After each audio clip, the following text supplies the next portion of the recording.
Okay, shalom. My name is James Stahl, and I am a Messianic believer. Messianic Christian is what I like to say because it gets both sides of the story in, Jew and Gentile, and that's precisely why we put together this Bible called the I Am Bible, based on both Aramaic and Greek, the both Hebraic and Hellenistic sides of the New Testament that obviously a lot of us are not familiar with, because I'm getting pushback from cultic style believers, you could say, saying, "Oh, the I am statements in the New Testament in Aramaic, you don't have the right to translate those as double I am statements." Well, guess what? I just discovered in an Aramaic translation, you could call it, of the Bible, not one I recommend, to be honest, because it's very divisive in its language and a lot of stuff is read into the text, which I'm 100% not in agreement with. And even here, talking about John 15, where Yeshua HaMashiach, Jesus Christ, says, "I am that I am, the vine of truth, and my Father is the cultivator," or the gardener. Here he describes in a footnote saying, here Yeshua uses the divine form of I am, Ana, in Hebraic, indicating that Jehovah, or Yahweh, or Jehovah, however you'd like to pronounce it, is clearly speaking. And he says that, and it's in the Aramaic English New Testament, the most divisive New Testament I've ever read, to be quite honest. But it's still Aramaic, and I trust the guy's translation because of certain other points.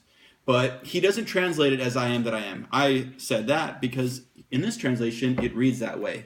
And people can say, oh, but that double form of I am and na, which is even used in Arabic today. You can use that when you're witnessing with Arabs and Arabic speakers and maybe Muslims who say they believe in Jesus, but clearly not the same Jesus we believe in.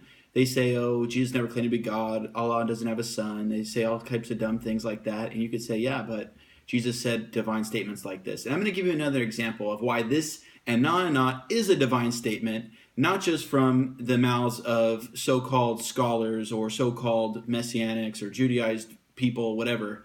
Not just because I have two Aramaic translators that have 100% agreed with what I have said as it being a divine statement, and not just because the Old Testament in Aramaic 97% of the time uses that Ana equated with the name of God right in front of the name of God, and it's a divine statement 97% of the time.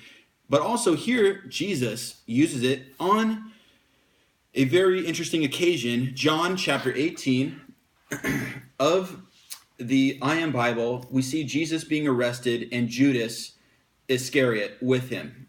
And also a quick little note, Judas Iscariot is Hebrew for man from Korea, or like if you go to Israel today, you see a lot of cities called Kiryat this, Kiryat that. It could possibly be that.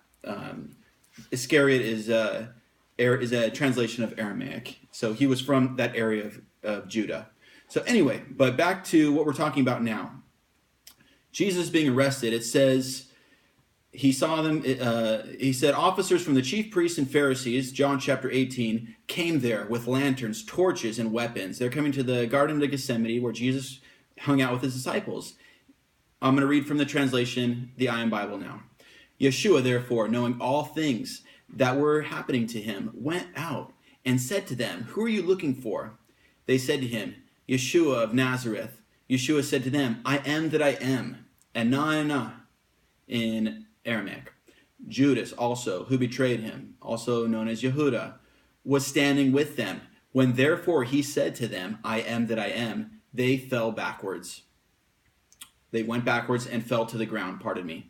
So clearly this is a divine statement. This is similar to Moses in the burning bush, God speaking to Moses saying, "I am that I am, you shall call me I am," which is the root word of Jehovah, or God, God's holy name, to be or to constantly be. And they fell to the ground. Again, therefore, he asked them, "Who are you looking for?" So he's kind of playing with them, and through his divinity, they said, "Yeshua of Nazareth."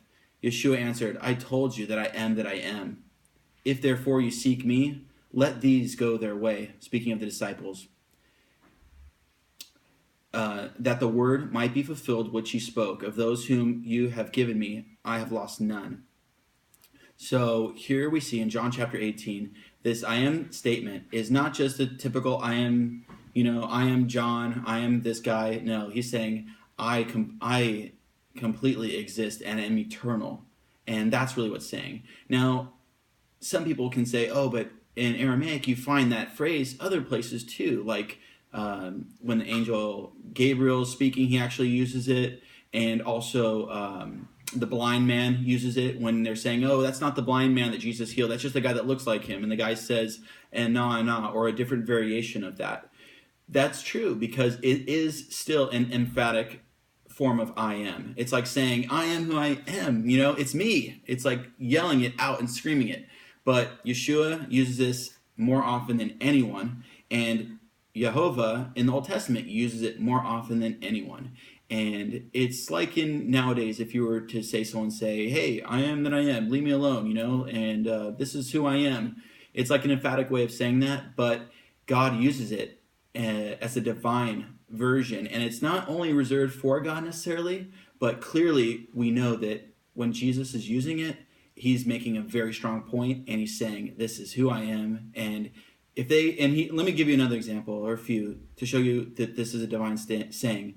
Christ uses it when he pushes all of them back and they fall down. He uses it when walking on the water. That's a mistranslation in Greek a lot of times, or maybe not as strong of a translation, not a mistranslation, but not a strong translation, when it says that Peter says, oh, Lord, if it is you, let me come out to you. Before that, Christ doesn't say, it is I. He's saying, I am that I am, and he's walking on water. He also uses it when he meets with Paul, who was then Saul, on the road to Damascus, and Saul falls off his horse.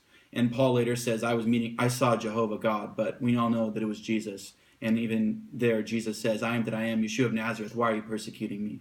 So this is a very important thing to understand, and it's very important that we interpret the Bible based on the Bible itself and don't rely on outside sources too much. I understand there's history and things like that, and there's scholarly things we can glean from, but the Bible always has to interpret the Bible for us. So I just want to encourage you with this. I've had some great reviews on this Bible, especially some of these bold choices where I've translated things that needed to be translated, and I don't know why some of these other translations, they don't translate it as much. They do footnotes.